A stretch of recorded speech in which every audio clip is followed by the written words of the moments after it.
So I was asked 5 questions, and I figured it would be a lot easier to make a video, so I said, hey, I'll make a video. These 5 questions are from the same person, and I'm going to be honest here, I forgot your YouTube username, so if you just write it in the comments, or just tell me in the message, I'll put your link in the description. First question was, is there metal tracks or an undercarriage for a 345 material handler? Now, personally, I'm going to say, before I even get to that, you can put an undercarriage on that, but it does require some modifications to the 345. If you look on the bottom of the 345, I haven't taken one apart. I haven't even owned one in like probably 2 years. But I think you can see it if you just turn the machine upside down on the turntable or the circle. You're gonna see like little bolt details. Those have to be grinded down.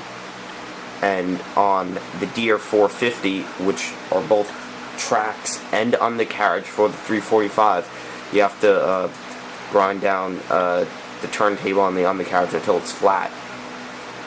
There's an easier way to do it. If you buy 2 Deere 450s and link the tracks together, it will work, and you can put them on the 345 undercarriage, which it does look great because of the wide undercarriage on the material handler.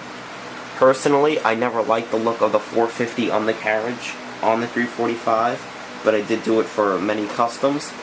I prefer the wide undercarriage of the 345 with the Deere 450 tracks. You could also use the Hitachi, but you need 2 of the models, which does run pretty high in cost, but personally I think it pays off in the end.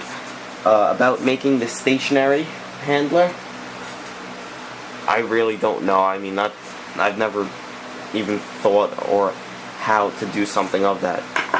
Next question is, how do you make a trash guard for a dozer? I got pen and paper here. I figured it would be a lot easier. Alright, what you're going to need is Plasti-Struct stock. Depending on what dozer you're going to need, I would probably get like maybe 1/8 or 3/8 biggest square stock. I get the solid stuff, and then just a quick sketch here, just laying down the length of the blade, top, and then, you know, just, so this is looking from the back of the blade.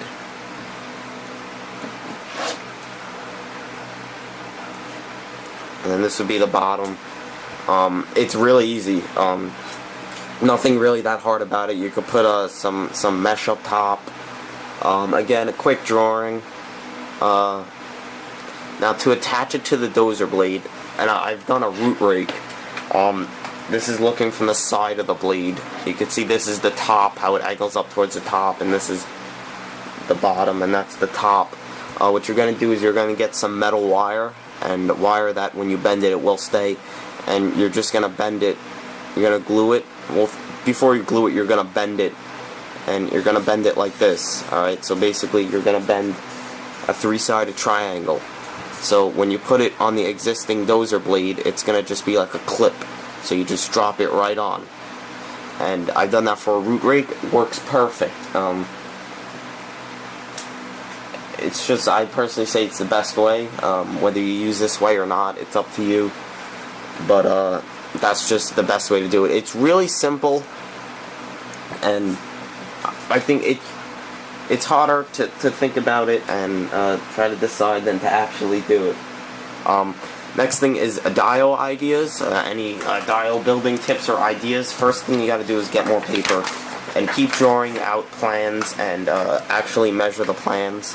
And don't, I personally, if I ever do another dial, which I probably will, but not soon, I'm not starting it until I have every last bit of material in my hand, and then I'm going to start it.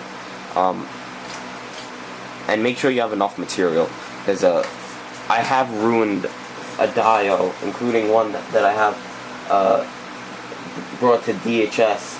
I had to redo it before I brought it there because I screwed up on it. And it was completely done, but I did screw up and I had to redo it over.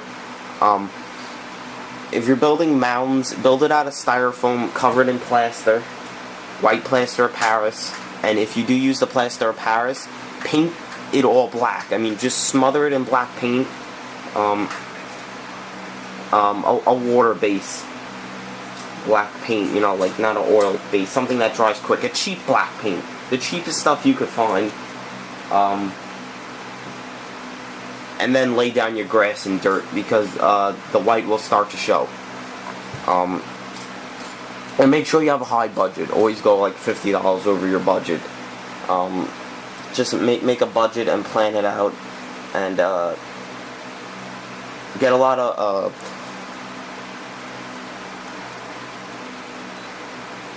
Woodland Scenics products. You could buy them at Hobby Lobbies or any online hobby store that you could search off. They sell grass, trees, all that stuff. A lot of people always ask me that.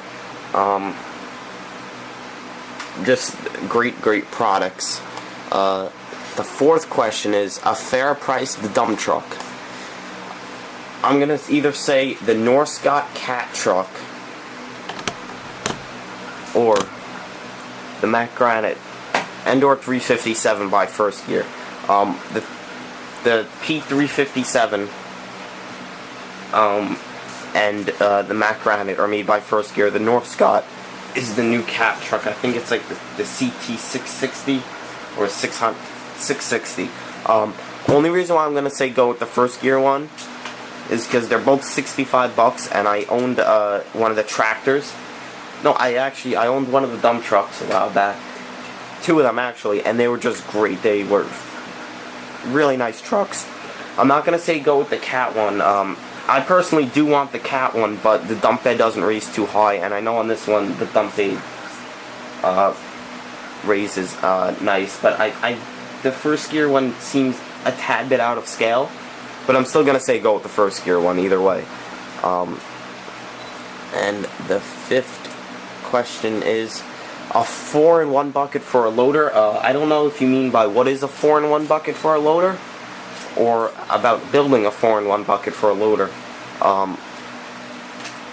Obviously you know what a 4-in-1 bucket is, so I'm going to take the question by how to build a 4-in-1 bucket for a loader.